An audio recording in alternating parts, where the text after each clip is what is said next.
Hello, everyone, and welcome to Harv's World for another episode of Off the Grid. That's right, we are back, finally back. You have my apologies for my extended absence. It couldn't be helped, I promise you. It really couldn't. But we are moving on, and we are back. So, a lot has been going on. Well, a little bit's been going on. Not as much as I would have hoped, but quite a bit. Pierre, you left my gate open, buddy. So, as you know, we recently gave away the plots of land that I cleared, and I got paid for them. There were deliveries to the sawmill to get construction started on that thing, and Pierre has been contracting with some of the new lot owners, and I need to get a different camera view on this a little bit, because I'm delivering some more logs. Who am I delivering these to anyway? Mr. Spear wanted some logs. He is on lot 4. There we go. So, Pierre has been working hard in between working for Hugo and working for you fine folks, and he did manage to complete one of the lots. Lot number 3 appears to be done, and we're going to just stop and take a look at it. This is Marilyn's lot.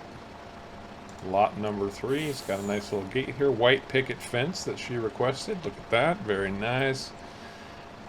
Little driveway up here, and she wanted a log cabin. So there you go, Marilyn. It looks like Pierre set you up really, really well.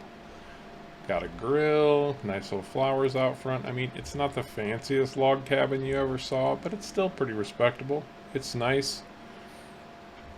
Got some good lighting here. Get slapped in the face with a door. Yeah, this is a nice little getaway. You know, come in here, wake up in the morning, have your little fry up.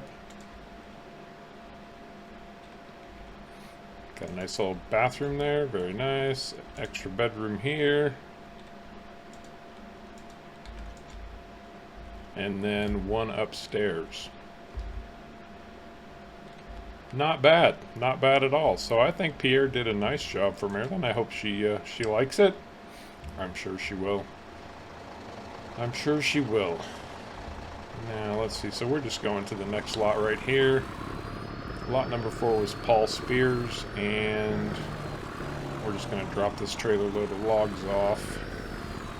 In fact, I'm just going to do what I did before, drop this trailer, and Paul, that's going to be just like for Maryland, 25 grand, because that load, if I shipped them out, would give me about 35, so I got basically, I don't know what, 30% off for my new lot owners. So at some point he'll transfer that money to me, I am sure, and we'll have another 25 grand in our pocket. And there's a couple other folks who need logs too. So at least 2 or 3 more loads of logs will be coming down here to get some of these lots built up. But things are moving along swimmingly, and Pierre is obviously doing a very nice job. So kudos to you, Pierre. Congratulations again, Marilyn. Very nice indeed. And I will remember to close my gate. Pierre, I can't say much. I often forget myself. I just get busy and start running along. Now, not much has been done on the homestead, I have to tell you.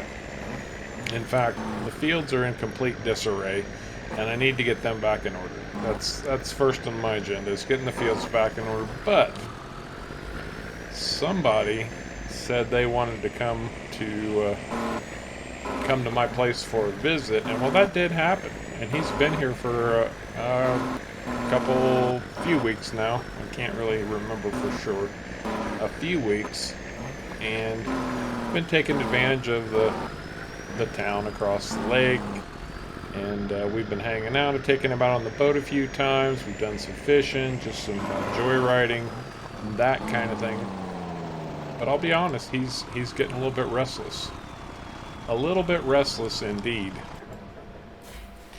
And you know, I told him, I'm like, I got a lot of work to get done on the homestead today, so he's like, well, why don't you just let me help? Who am I who am I to judge? And I wanted to show you this too. I built up the dock a little bit nicer, extended it out a little bit more.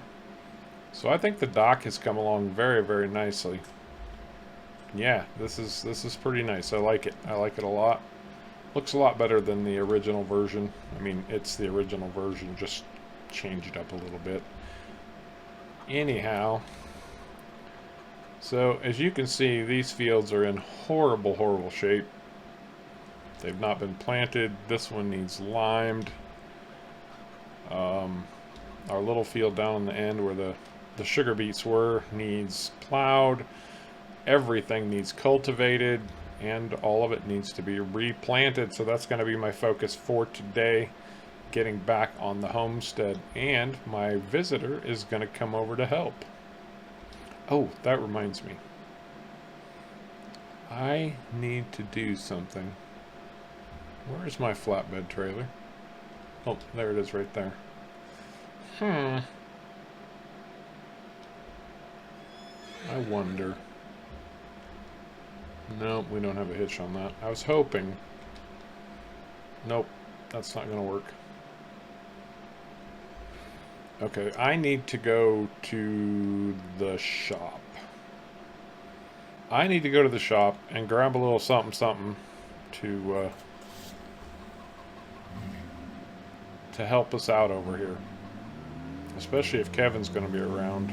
Definitely going to need that. So let me grab the flatbed, get over to the shop, and get that taken care of. It is going to help things along during the day, especially if Kevin decides to stop in. Oh, well, I'm a name dropper. Yes, it's Kevin from Shellington, who said he wanted to visit, and he's visiting. So anyway, let me get to the shop. We'll get back and get to work. So check this out. Look at what's coming home. The International, looking good as new. It costs a little over $10,000 for them to finally get it built up or replaced or fixed or whatever you want to call it, fixed, repaired. But look at that thing. Looks good as new. Outstanding. Absolutely outstanding. And I needed to pick up some more lime and fertilizer. Maybe I should have put that on the trailer, but hey, I had them loaded in the truck, so it is what it is. It absolutely is what it is. We'll get back. My little truck sometimes, it doesn't like a lot of this added weight, and that's why the tractor's parked so far back on the trailer. Try to balance this load out a little bit more. Not much has been going on in the town. Everything going on as normal, pretty much. Pretty much indeed.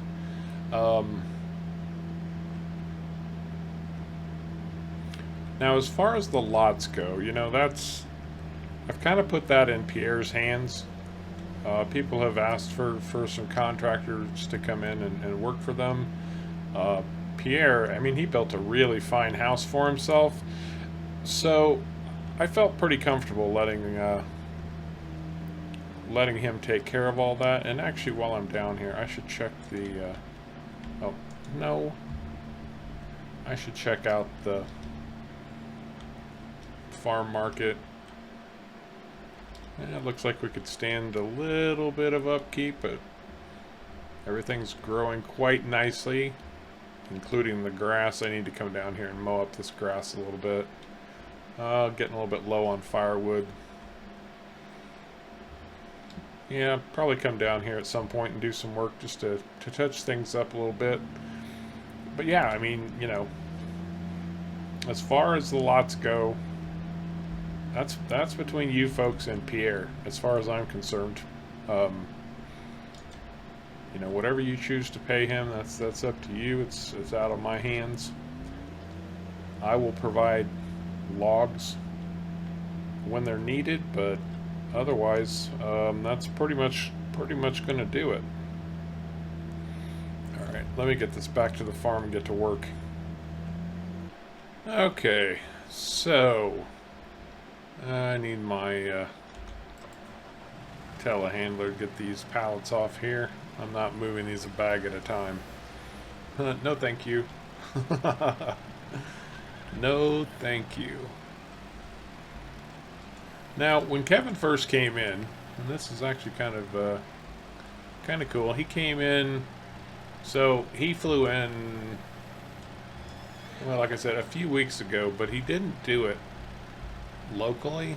He actually decided if he was going to visit the States, he was going to kind of do it. Ooh, those are heavy. He was going to kind of do it and do a little bit of a driving tour, I guess is the best way to describe it. And so he rented himself a vehicle, leased a vehicle, I suppose. No, rented. And drove across country quite a bit. When he got here, he was more than happy to use the space in the campground. And the longer he's been here, well, of course, you know, he's not going to be here without meeting Pierre. Pierre's around quite a bit, or, you know, Pierre's a friend, and Hugo, of course. And Pierre had us all over for dinner one night, and well, Pierre has that nice house, and he's got a spare bedroom, and he just said, hey, you know, you're welcome to the spare bedroom. And I think by that point, Kevin was kind of going, I'm a little bit sick of sleeping on the ground anyway. You know what I'm talking about. And so Kevin at this point is staying with Pierre, and neither one of them seemed to mind very much, which is a good thing. A very good thing. Let's see what we got here. Oh yeah, baby. That's what I'm talking about. I've missed the old International. Now, don't get me wrong. I like the Ford. I like the Ford because it's got GPS on it. I'll tell you what, I'm starting to get used to that. I'll just drop you right there. Let's get this trailer put away. But yeah, I think old Kevin was getting a little bit tired of sleeping on the ground, which who can blame him? So he's staying in one of Pierre's rooms right now, and he should be wrong. Oh, look at that! There he is, right there. Outstanding. Oh, we'll go talk to Kevin here in a minute. See about getting him hooked up, or see what we're going to get working on today. All right. Well, Kevin's off and running. Look at that. He was ready to get to work. So I figured I'd put him on this field, get him cultivating. I am going to lime this field. It needs lime badly. And we'll see where we stand at that point.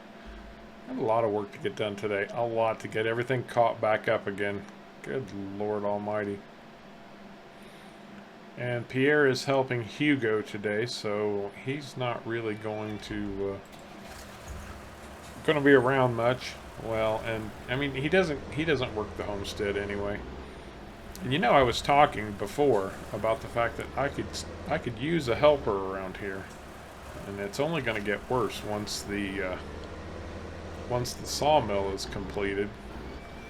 Well, having Kevin around for a little bit, I'm not sure how much longer he's planning to stay. You know, he had to talk to Julie to get the time off to come over anyway.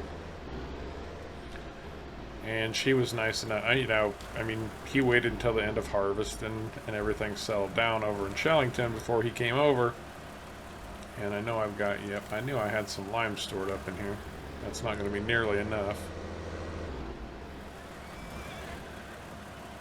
Let's get some. There we go. And Julie, you know, Julie let him come over. He was due for a break. He's a big help to her over there. He was a big help to me over there. And he's become one of her prime helpers. So, you know, she was, well, more than happy to give him a chance. Yeah, I'm going to do a headland on this, and then I'll set up to do otherwise. There we go. Oh, the spread's wider than I remember. Oops. Yeah, Kevin's not wasting any time over there. Very nice, Kev. Anyhow, he and Julie worked out the details, and here he is. And he's going to be a big help. like I said, you know, it seemed like I was gonna need a help. Of course, I'll pay him, and of course that will, you know, help cover some of the expense of him coming over. So it's not cheap to come from England to the States. Not cheap at all. If you've ever looked at airline ticket prices, holy shnikes, Batman. Break out the frickin' checkbook, because it is not cheap at all. Actually, this is going to go much faster than I anticipated, because that's just who I am. I don't remember what I was doing over here and why I was thinking it was going to take so much, but it's actually going on pretty well. Very nice. So anyway, yeah, I mean, for the time being, I don't need to hire a helper. I've got one of the original helping hands.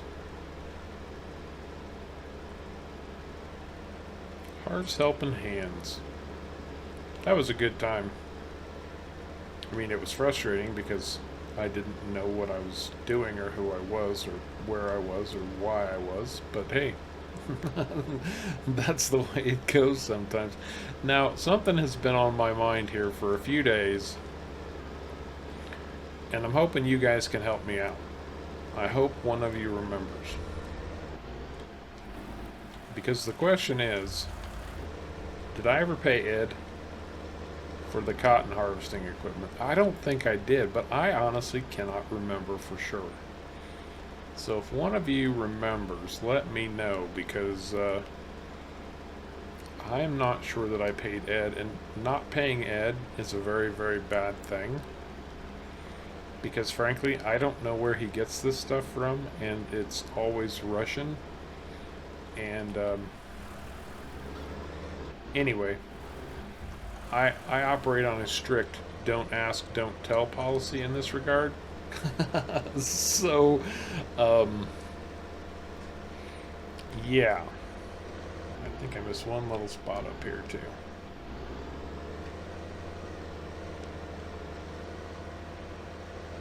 Anyway, my point is, if I haven't paid Ed, I need to get Ed paid ASAP. Because I don't want him to get in trouble with the wrong people, if you know what I'm talking about. Yeah, I know you know what I'm talking about. There we go. Okay, that little chore is complete. We shouldn't need any more lime. Gosh, I didn't even need to continually or completely fill this thing up. Oh well. It'll all just go back into storage. Drop those off. We'll pick up fertilizer again. I might as well slap a coat of fertilizer on that field. And all these fields are going to need fertilized. All of them. In fact, I might as well... let me think about this. Yeah, maybe. We might as well just go ahead and fertilize this field.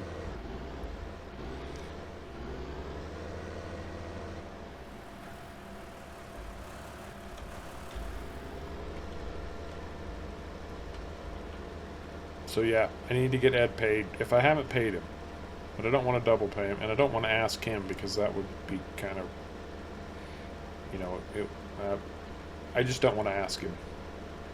Okay? I don't want to ask Ed. I would be embarrassed if I went and asked Ed. So help me out, man. Let me know. Did I pay Ed or did I not pay Ed? Because if I didn't, I want to fix that ASAP. And I've got the money now, although I do still need to pay for the rest of the sawmill. Well, Kevin finished up that first field cultivating already, so I just had him start on, well, the field that I limed. So he's over there doing that. This was the old sugar beet field, and I've got a special purpose for this field. This is a small field. This is my smallest field now, and so special purposes. Well, except for that cotton, which I think we're going to have to do cotton again here pretty soon too. Yep, I think we are. I heard from Mrs. Nelson. You remember her? Lisa Helen Nelson? Lisa Helen. She insisted that I call her Lisa Helen. Anyway, She called me up the other day and said, "Hey, we're going through that cotton. It's good quality. We appreciate having it, but we're probably going to need some more. Do you think we could get some?" And I said, "Sure." And I said, "How soon?" And she said, "Well, maybe in a month or so." So it's not like I don't have time. Cotton grows quickly. So we'll see. We'll see when I get ready to do that. I mean, it's not like. Actually, I think I still have some that could stand to be delivered to them. So maybe I can keep them going for a little bit while longer. Yeah, I'm sure I can keep them going for a little while longer. We've got maybe 3,000 or 4,000 liters left over there in that trailer. Maybe even in the cotton harvester. I'll have to check. Anyway, not going to worry about them just at the moment. That's me doing work just to help out. It's, well, I was about to say it's not really bringing anything to the homestead, but that's not entirely true, is it? Not at all. Because we're building a good reputation with the locals, and now that I'm working on a town of my own, I mean, well, we're gonna have harvesting around here.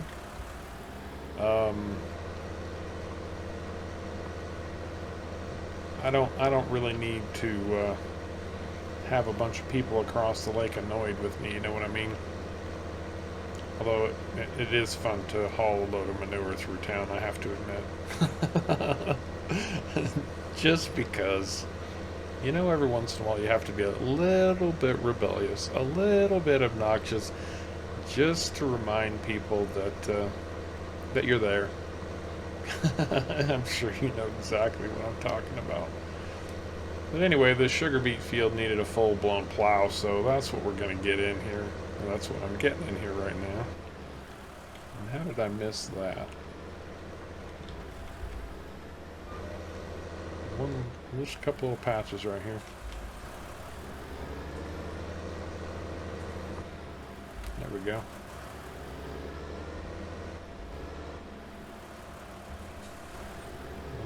I might want to cut a few more trees off down on the end of this just because it's a little bit crowded. Yeah. Again, something else I don't have to worry about right at the moment. There's something to think about. Man, it's nice. It's been really nice having Kevin here. And him being willing to help out today, man, that is going to make a big, big, big difference.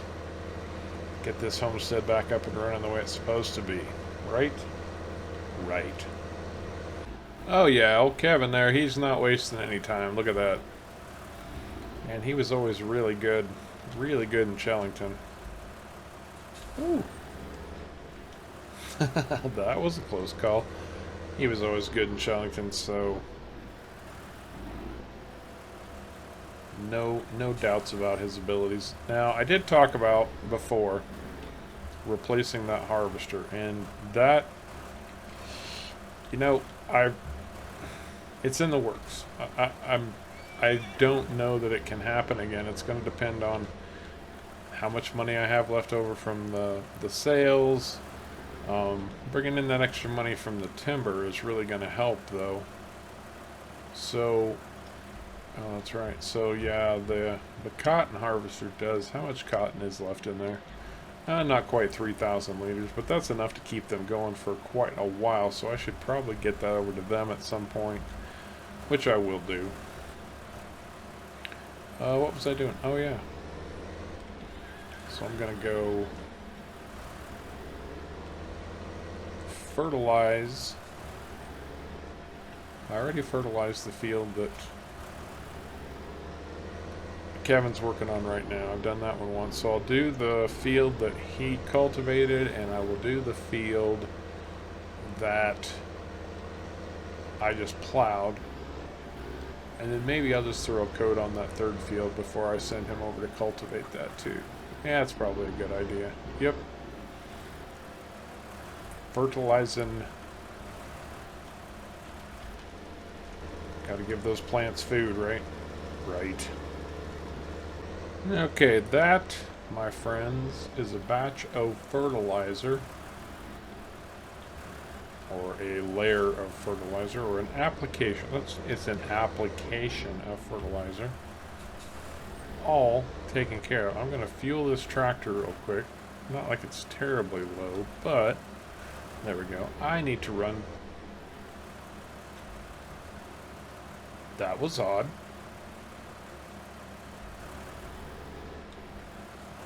Well, we're going to need you anyway, so let's just get you straightened up.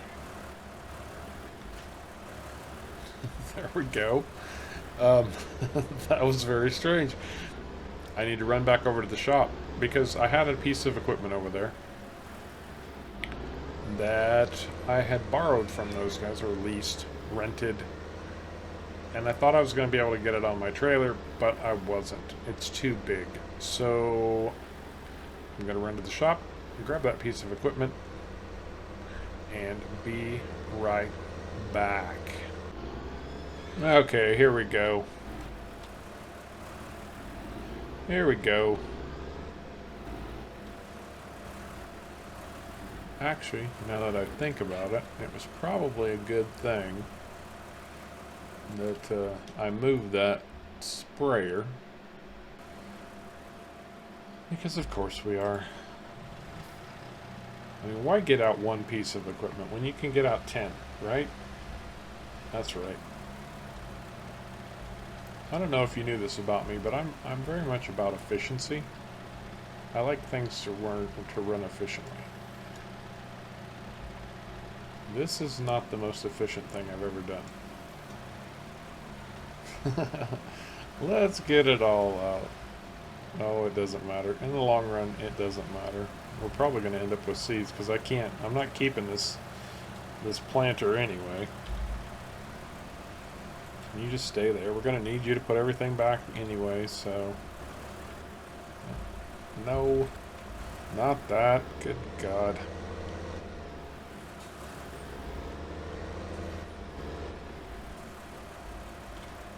There. I'm only going to put 1,500 liters in this to start with. I don't know how much it's going to take. But we're going to get our potatoes. Oh yeah. Potatoes are coming. I have a feeling, a sneaking suspicion it's going to take, there, 1,500 liters. That's pretty good. It might take more, though. Potatoes don't exactly plant small, I have to tell you. Oh, look at that. Man, Kevin is nothing if not efficient. Look at him go. He's already on his third field of cultivating. You go, Kevin, buddy. Heck yeah. Outstanding. Very nice. Very nice indeed. Okay. Well, let's see what we got here. Prop that up. Turn it on. Drop it down. Start throwing some taters in the ground.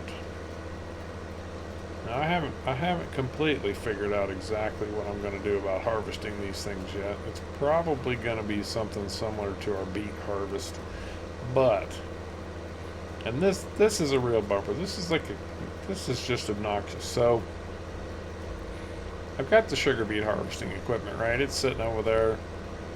Now it essentially does the exact same thing. The exact same thing that a potato harvester would do. In fact, it does do the same thing.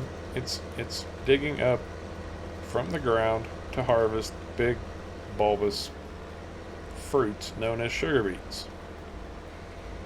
Now, they're not that much different than a potato, but, and this is the obnoxious part, it won't do potatoes. It won't harvest potatoes. It'll only harvest sugar beets. I talked to the guys at the shop, and they said, yeah, we understand, but it won't do it. You're going to have something else to harvest your potatoes with. So I've got to sort that out now. That's another call to Ed. But I need to know first before I start calling Ed whether I still owe him money or not. That's the absolute truth. Well, I got about 2/3 of that field planted, but yeah, I guess I'll just load the rest of these seeds in, and I'm gonna have to go buy more seeds now. I really didn't expect it to take that much. That shows how much I've done potatoes, right? Right, or maybe I'm just doing too many. That would be bad, okay? Oh well, we'll get it done. I want my potatoes. Mashed potatoes, baked potatoes, fried potatoes, French fried potatoes, sauteed potatoes, au gratin potatoes. Potatoes! I want some. Kevin finished up his field, or finished up all the cultivating.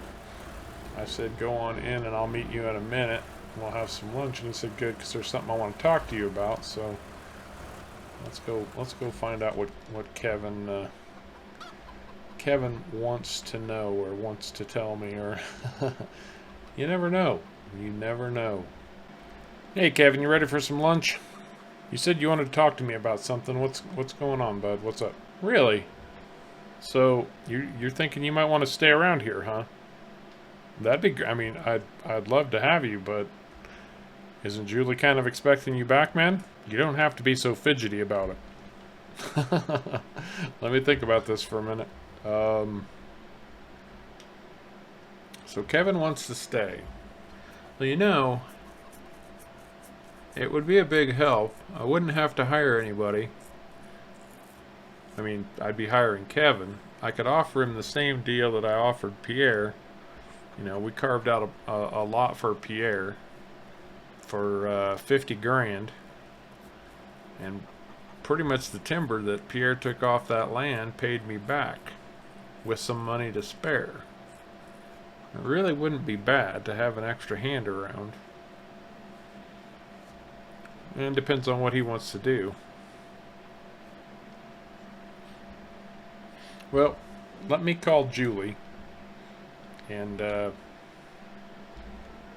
see what she has to say about it. Because, I mean, it's, you know, he's a grown man. He can do what he wants to do.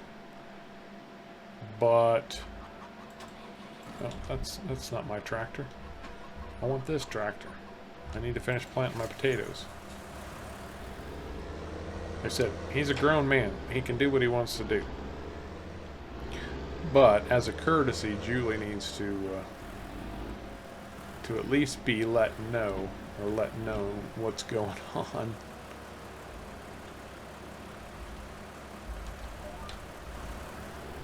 You know what I'm talking about. So, let me make this phone call real quick. Yeah, I mean, it really should be Kevin calling, but I think it'll go over better coming from me. Hang on a second. Hey, Julie. Hey, it's Harv. How are you? Yeah, I know it's been a while. Yeah, I see him all the time, actually. He's been around quite a bit over the last couple of weeks, at least. Oh, yeah. That's kind of why I'm calling you, actually.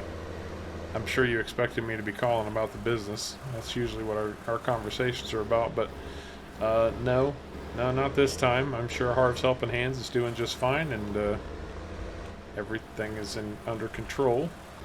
Now things are starting to ramp up again. You're kind of looking forward to Kevin coming back, huh? Well, funny you should mention that.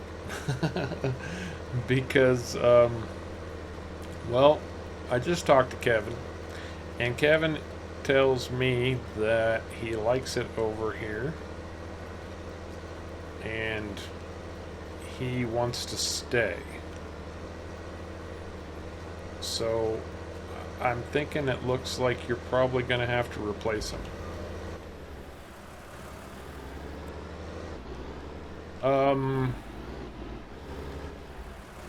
No, I mean, I'm sure he will and would have called you. It's not like he put me up to anything. I just figured before I offered him anything, I should let you know what's going on.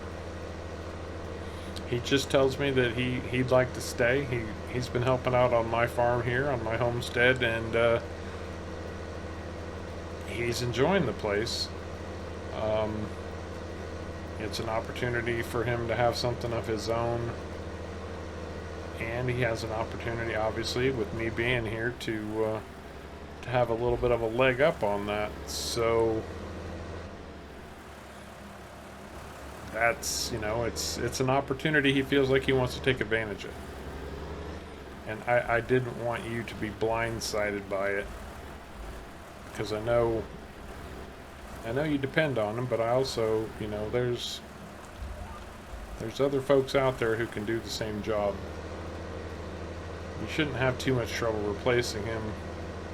You might have to train somebody up again. I know Kevin was the experienced hand, but Hugh surely has to be well underway at this point. I'm sure that you've got Hugh well trained. I know how capable you are. And you were doing a great job with him when I was in Chellington. So, well, I'm glad you're taking it so well. I had my earplugs with me just in case. No, I know you're not.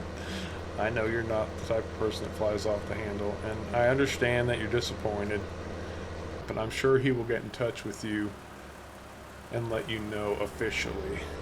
But I'll tell him what's going on, or what, I'll let him know I called you, and I also let him know that he needs to call you too. Okay, all right, Julie, take care. Thanks. Bye-bye. Well, that went better than I thought it would. It actually went quite a bit better than I thought it would. So, Kevin, here's what I got for you. I'm going to offer you the same deal I did Pierre. Stop twitching. I can't watch you twitch like that. Anyway, so I can offer you a section of land. It'll be $50,000 US. It's fine if you don't have the money to pay me right now, but the thing is, it's going to be forest. You'll have to clear it. If you want to build anything on it, it's up to you. Getting it cleared, I'll be happy to loan you equipment. And if you want to work for me on the homestead and take care of the farm over here, which I'll help you with from time to time, actually quite a bit, that's what we can do to get you started. Okay, well, if you need time to think about it, take time to think about it. You do need to give Julie a call. I talked to her. I'm going to tell you right now, I didn't want to spoil your news or anything, but I didn't want her to get blindsided by it. So I just let her know that what you're thinking about, and it's up to you to give her the final decision. So you let me know, brother. All right.